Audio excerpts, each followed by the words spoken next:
نبی علیه الصلاة والسلام فرمایل وی په دې قبر باندې داسې ورځ نه ده راغلې چې دی یو څوک خبرې کوي دا قبر نه دی د باندې داسې ورځ نه ده تېره شوې چې دی یو څو اوازونه نه دي کړي خو اوازونه مونږ او تاسو نه اورو هغه اوازونه د ده دا دي دی وی انا بیت الغربه انا بیت الوحده انا بیت الدودي انا بیت الترابي دا یو څو اوازونه کوي روزانه د قبر انا بیت الوحده زه د یوازې والي کور یم ما کې ملګری نشته دی ګورې چې راځې ځان له نیک عمل ملګری جوړ کوم ماله راشه انا بیت الوحده زه د یوازې والي کور یم انا بیت التراب زه د خاورو کور یم د خاورو کور یم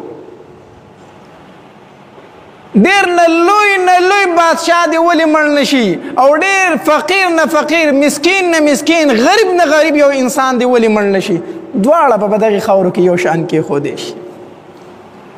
دا د الله لوی کرم دی لوی کرم دی شکر دا دی چې دغه ځای یو شان دی دغه ځای څه دی په دغې کې فرق نشته دی ښه نو قبر وی انا بیت التراب زه د خاورو کور یم ځان له نیک عمل ملګری جوړ کو ځان سره یې راوړه او وی انا بیت الدودي زه د چینجو کور یم زه د چینجو کور یم ای ستا دا ښایسته مخ ستا دا ښایسته او نازک بدن چې دی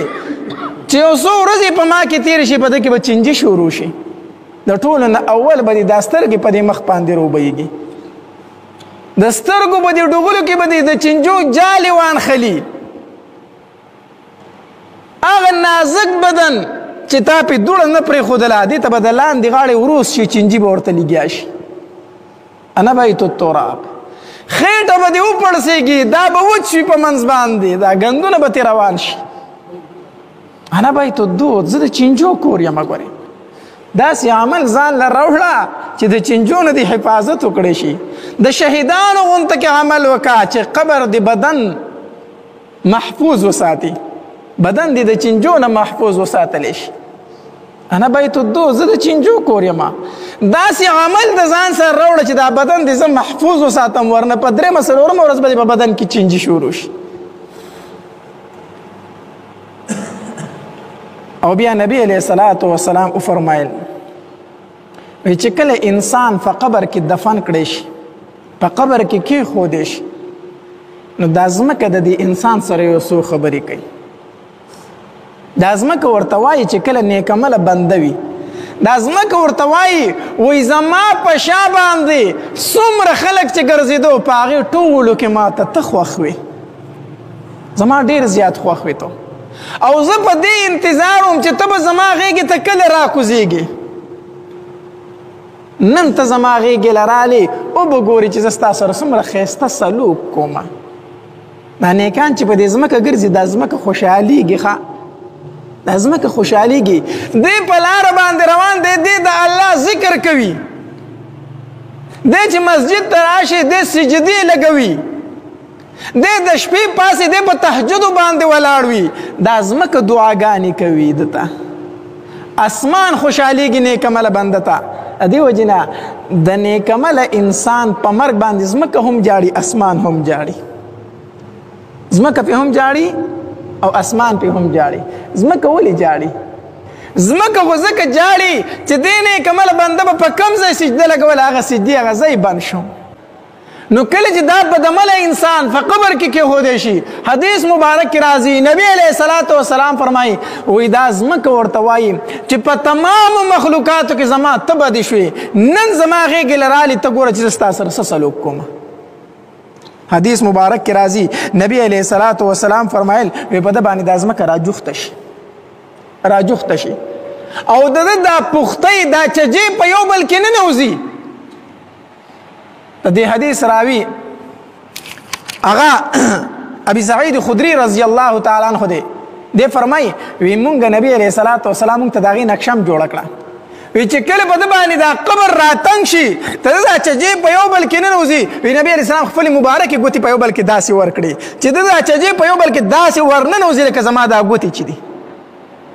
داسې دا ځمکه ومږي او د برې نه اواز وشي فيفرشوا له من النار ويلبسوا له من النار ويفتح له بابا من النار. حدیث مبارک کې راځي د بارې نه د اسمان نه آواز وکړی شي دته د جنت بستره د جهنم بستره ورته خوره کوي، دته د اور بستره خوره کوي، دته لاندې اور خور کوي، د باندې باندې اور ور واچوي، دته د جهنم د طرف نه یو دروازه کولاو که چې د جهنم دا بدبوی او لوګي په د باندې راسي. الله دې فنا راکړي د دې حالت نه. او بیا نبی علیہ الصلوۃ والسلام او فرمایل وی په د باندې او یا ماران او یا اجدهاګانی الله تبارک وتعالى مسلط کی، او یا اجدهاګانی الله تبارک وتعالى په باندې مسلط کی. او نبی علیہ الصلوۃ والسلام فرمایل وی هغه څنګه اجدها ده، هغه څنګه مار دی. نبی علیہ الصلوۃ والسلام فرمایل وی هغه اجدها کو داغه نه یو هم دنیا ته سر راښکاره کی او دنیا کې پوکې وکړي وی تر قیامت تر ورځې پورې به په دنیا باندې شینکې بوټې رونه خیچي. د هغې دومره ناکاره زخر دی. هغه د دنیا ماران نه دي، هغه د آخرت ماران دي. او یا ماران په الله مسلط کی داسې خامار داسې مار کو هغه دنیا کې یو پوکې ووهو دنیا به وچه وګرځي، په دنیا به زنده سر پاتې نشي. دا پی الله مسلط کی او دې در خوشحالیږي نیکمله بنده ته. دې وجې نه د نیکمله انسان په مرګ باندې ځمکه هم جاړي اسمان هم جاړي، ځمکه پې هم جاړي او اسمان پې هم جاړي. ځمکه ولې جاړي؟ ځمکه خو ځکه جاړي چې دې نیکمله بنده به په کوم ځای سجده لګوله هغه سجدې هغه ځای بند شو. دا نیکمله بنده به چې په کوم طرف روان و ده به د الله ذکر کوو هغه ذکر پې بند شو.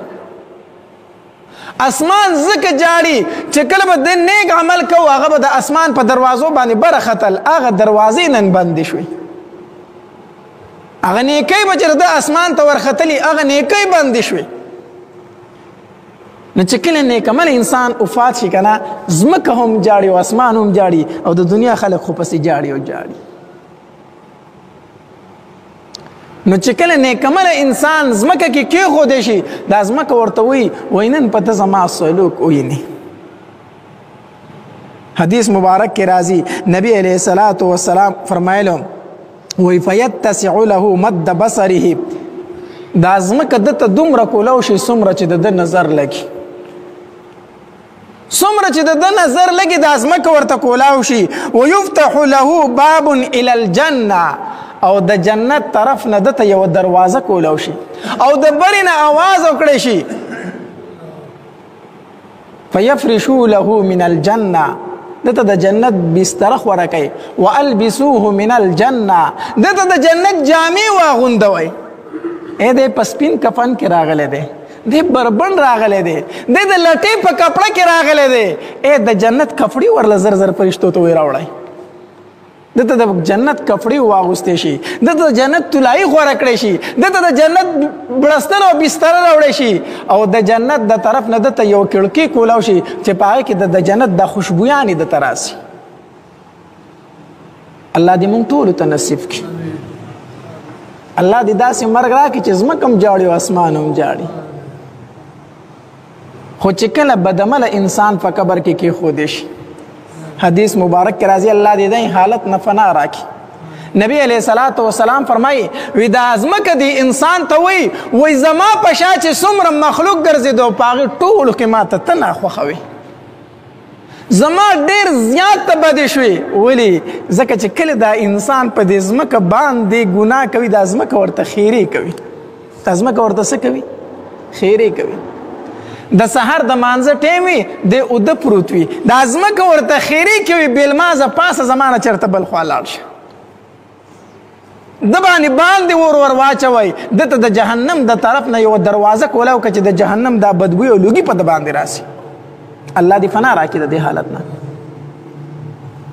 او بیا نبی علیہ الصلوۃ والسلام فرمایل وی په د باندې او یا ماران او یا اجدهاګانی الله تبارک وتعالی مسلط کی، او یا اجدهاګانی الله تبارک وتعالی په د باندې مسلط کی. او نبی علیہ الصلوۃ والسلام فرمایل وی هغه څنګه اجدها ده، هغه څنګه مار دی.